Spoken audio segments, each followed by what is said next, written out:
you're going to have a great time. If you're a very social person, you love to speak with people, even people you just meet in the street, you know, people are very friendly here and they love foreigners. They really embrace foreigners. I would say in Brazil right now, if you have between 1,000 and 1,500 US dollars per month, you're going to live extremely well on a nice beach in the Northeast.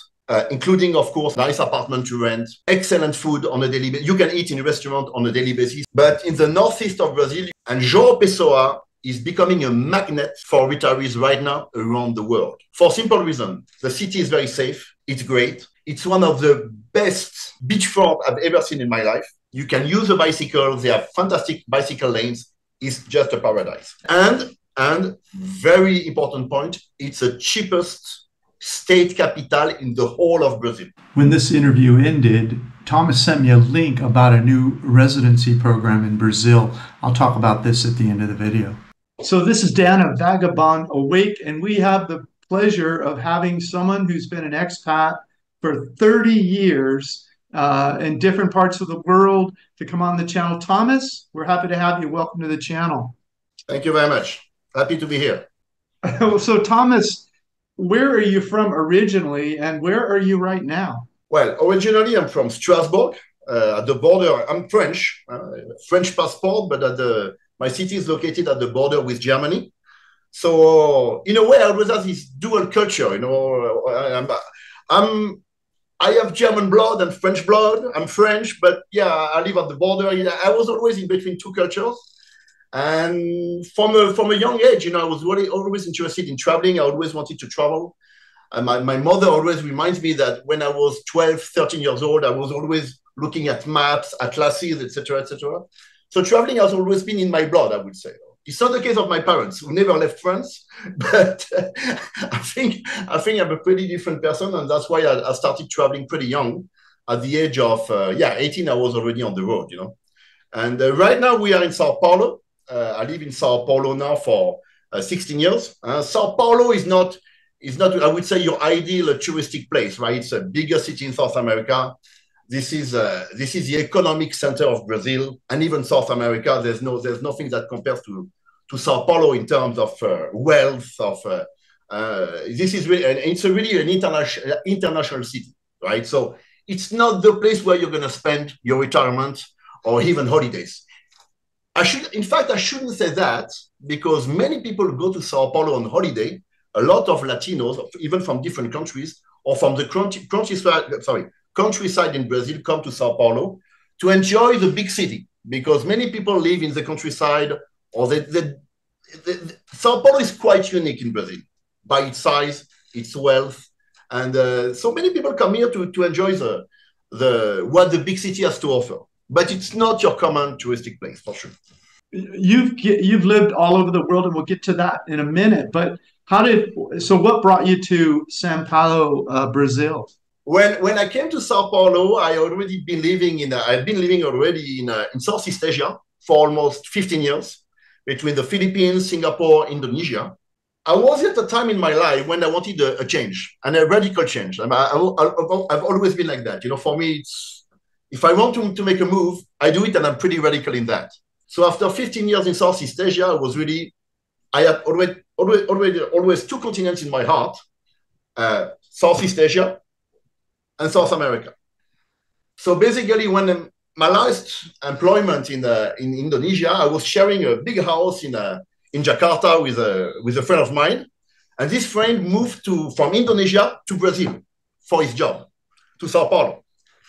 And at one point, I was at the time when I want to change. I still love Southeast Asia. I was fine there, but I didn't see myself ending my life in Southeast Asia. So this friend invited me, said, Thomas, why don't you come down here and check the place and see if you want to do something here? And I went there and didn't leave.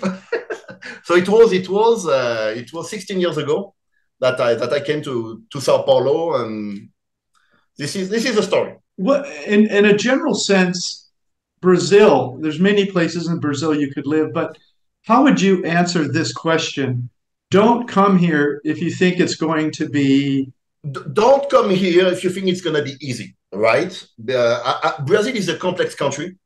I would say all of South America is complex in a way. And for me, there is a massive difference with Southeast Asia, which is people don't speak English here. Anywhere you go in Southeast Asia, you're always going to find somebody who's going to speak English. You can manage your daily life with English. Forget about that, I would say, all over South America, okay? And especially Brazil. Nobody speaks English here. So for me, it's you want to move here or even you want to enjoy the extended holidays in Brazil, learn Portuguese as fast as possible. And you're going to enjoy much more. Brazilians are very nice people, very open-minded. They welcome foreigners with open arms. But if you don't speak the language or even the basics, you're not going to have such a great time here because you're always going to be incommunicado. That's my thing. How would you answer this sentence? Do come here if you want. Well, do come here if you really want to enjoy life, because for me, the life here is very different. Having traveled to this place, you know, I don't know the whole of Brazil. You need years and years and years to really know, to fully know Brazil. But you're going to have a great time. If you're a very social person, you love to speak with people, even people you just meet in the street, you know, people are very friendly here. And they love foreigners. They really embrace foreigners. One of the things that people that are thinking about moving overseas are always concerned about is cost of living. So what would you say the range of expenses is on the low side, maybe a range up to middle, that expats spend per month when they move to Brazil? If you strictly speak about Sao Paulo, let's say that it's a little different, right? Especially when it comes to lodging yourself, to finding a place to live, right? Personally, I'm blessed, you know, I'm living in a big apartment, you know, in a posh area of Sao Paulo. So let's say that the costs that we have, me and my wife, are a little different from what you will find commonly here, right? You can find studios. It's not even studio. It's even smaller than that. It's called kitchenette. It's very small, 20 square meters, something like that, with a place to cook, etc. But I heard that you can find places in Sao Paulo for $200 a month, $250 a month. Now, when it comes to daily life, Sao Paulo, being the biggest and on the paper the most expensive city in Brazil, is not that expensive. My monthly budget for food, groceries. When I say food, it's for restaurants. I eat on a daily basis in restaurants for lunch. I would say groceries, entertainment, taking a few beers with friends when I feel like it, transport, etc., etc. I don't go beyond per month. Or I also pay the lady who comes and who cleans our apartment. My total bills are like 3,000 reais, 3,500 reais, which are today something like $550, $600, right? Wow. Per month, monthly basis. And if you know your way around, it's like anywhere in the world. If you know your way around Sao Paulo, it's not that expensive, right? You can find, for example, I give you the best example. I have access to a buffet here, all you can eat, including fish, salads, everything you want, all you can eat, costs you like $6 or $7 US, right? If you want more fancy food in Sao Paulo, Japanese buffet, all you can eat Japanese food, including sushi, sashimi, all you want, shimeji, $20. Sao Paulo itself is a foodie paradise. Any kind of food you're going to find in Sao Paulo, because we have so many people from different origins, you know, Japanese, Chinese, Mexican, whatever, you know, Peruvian. I have access to excellent Peruvian food also. Thai food.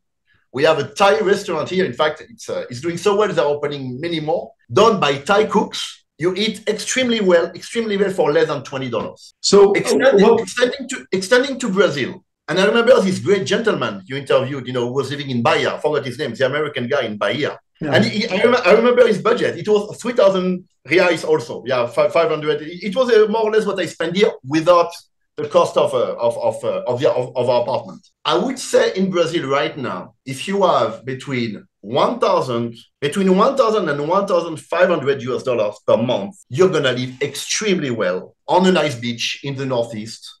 Including, of course, a great room or a nice apartment to rent, excellent food on a daily basis. You can eat in a restaurant on a daily basis, have a few beers at night, no problem at all. Transport, you can even have your own. You can easily have your own. If you buy your motorcycle, you're going to have a motorcycle without any problem. The gasoline here is not that expensive. So yeah, I would say on a budget of 1,000, 1,005, you're going to live well. If you come with $2,000 a month, you're going to live like a king. Really. It's no question about it. Right now, with my wife, we have a project which would be for the retirement. We would love to move to João Pessoa. I don't know if you've been there or if you heard about it. João Pessoa is the capital of a state. Brazil is a federal country, just like the United States. So we have different states. I live in São Paulo state, but in the northeast of Brazil, you have a state called Paraíba, P-A-R-A-I-B-A, Paraíba. And the capital is called João Pessoa. And João Pessoa is becoming a magnet for retirees right now around the world. For a simple reason, the city is very safe. It's great.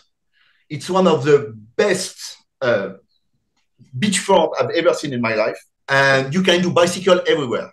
You can use a bicycle. They have fantastic bicycle lanes. It's just a paradise. And very important point, it's the cheapest state capital in the whole of Brazil. They have still unspoiled beaches, no construction, no high-rise, nothing. And Paraíba state, I love this state in particular, because contrary to other states aside, Recife, maybe you know Recife, Pernambuco, which is a big city, they have high-rise right in front of the sea. It's not the case in Paraíba. They preserve extremely well their front, their line in front of the sea, right? The space in front of the sea. So it's just a great place to be doing bicycle, etc. And again, extremely cheap compared to other places. Wow, that's a great tip.